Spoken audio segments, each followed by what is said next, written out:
I was in Groom's Hotel. I was there when Mike Murphy would make his grand appearance into Scruffy Murphy's in the laneway off Mount Street. And I was present in Fianna Fáil when Mike Murphy got on the corruption trail. What if I said to you, you owe Brian Lenham and Cowan €26,340? I would say to you that you're talking rubbish. We owe at least 4 times that because we have not been given the truth. And interesting. Are you worried? Are you worried about the old age pension on the December budget? Of course, every person has to be worried. I'm more worried about my grandchildren. I'm more worried about their future. I'm more worried about the silence from Senior Gordy, who haven't insisted that the crooked bankers, crooked property developers be prosecuted. I'm also more frightened by the silence of the Army Chief of Staff. Oh my God. Those things worry me. And the overall thing that worries me is there is nobody there for the people. Would you be one of the people that would ask all the old age pensioners to go to the Pro Cathedral again and protest as they did in the past? They went there once. They weren't listened to. I think this country needs something far deeper than protest. I think this country needs a leadership for a movement to get rid of the gangsters who have us. Very good. If Al Capone was alive today, we'd ask him to come over, but he wouldn't be able for them. He wouldn't be good enough. He wasn't even sure that was his address. So now, and I know this. I go down Dublin. I go down Cork City. I've seen something in Ireland I didn't even see into the Depression in the 60s. All I see are worried, sad faces. What do you think? You're drinking a pint of Guinness here, not far from Guinness Brewery. What do you think of Brian Cowan going on radio yesterday morning? If a guy wants to go out and get pissed, it's his privilege. But if the Fianna Fáil crowd expect the taxpayer to pay $3.5 million for a drunken skite, like who's codding who? Who's codding who? And let us have one person with polls in one newspaper, on one radio station, or in one political party, and I call on Eamon Gilmore here, stand up and say, the people need a leader, I will be the leader. If I have to leave government to do it, I will.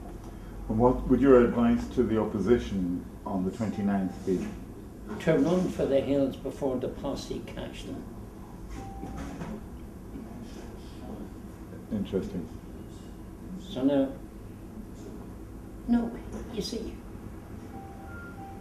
we all know the legal system is in the hands of the government in this country. I know that face up. I witness it. Yeah. Now, every crooked politician, every crooked banker, every crooked developer, they're going to get away on a legal technicality.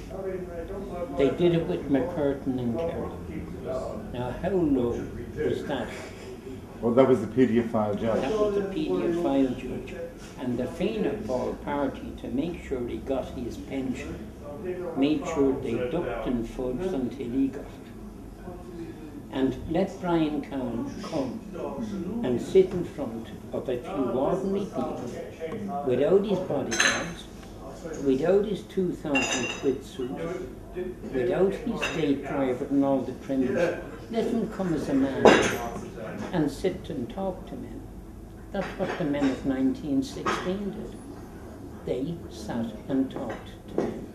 We were at the GPO this afternoon, and I saw the bullet holes on the columns and whatnot. Yeah. Yeah. What would you say to the men of 1916 now? I would say to the men of 1916 now, you good men lie in a grave.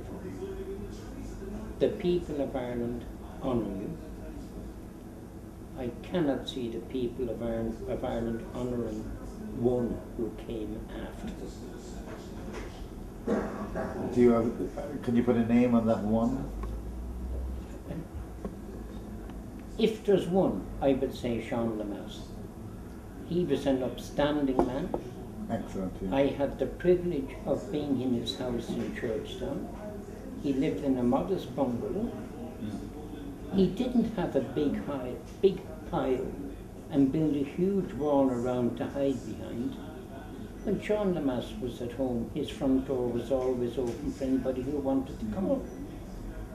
I saw Sean Lemass in action with two very dear people, the McIlvennas from Drumcondra, David Sr. and David Jr.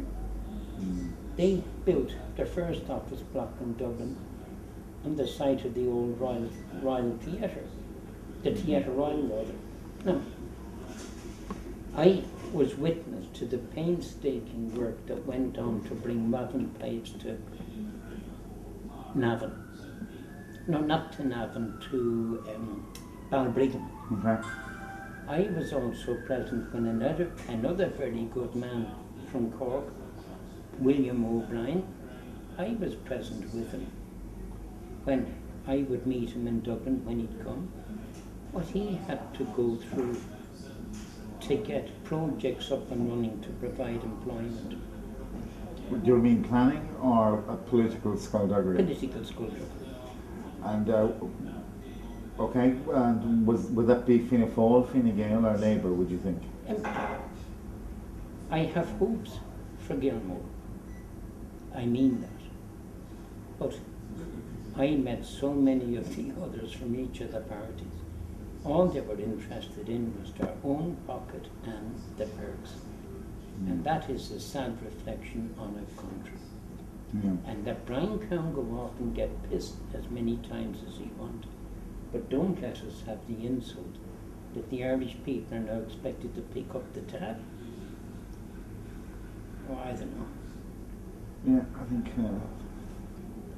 Well, if I may conclude, I'd like to say this. There are so many good, well-intentioned people in this country. They've been muzzled by the state. Well, you could call it dictatorship up in place. Every avenue to them is closed off by skullduggery. Do you think should there be another tribunal into the banking crisis? Another tribunal? You mean more millions and billions? For what? The lawyers to make sure nothing will ever happen. I mean, like, who's calling who? And what would you think of the golden circle that are being protected? I cannot understand how the names of those have not been made public. I cannot understand why the Garda Commissioner has not come forward and said, these are the measures we're taking to get the people's money back from these crooked people.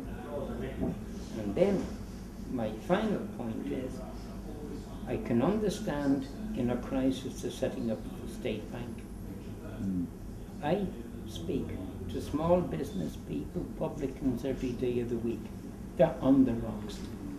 I cannot understand in the setting up of a state bank why every ordinary person's account wasn't put into the state bank and then let the crooked developers and the crooked bankers sort out their mess. Do you see any difference between Gilligan and the Criminal Assets Bureau seizing his assets from ill-gotten gains to, let's say, the politicians today or the bankers today? The only way I can answer that is, if Gilligan was a politician, he wouldn't even be in jail. Or a developer or a banker. Yeah. That's the only answer to that. Fair point.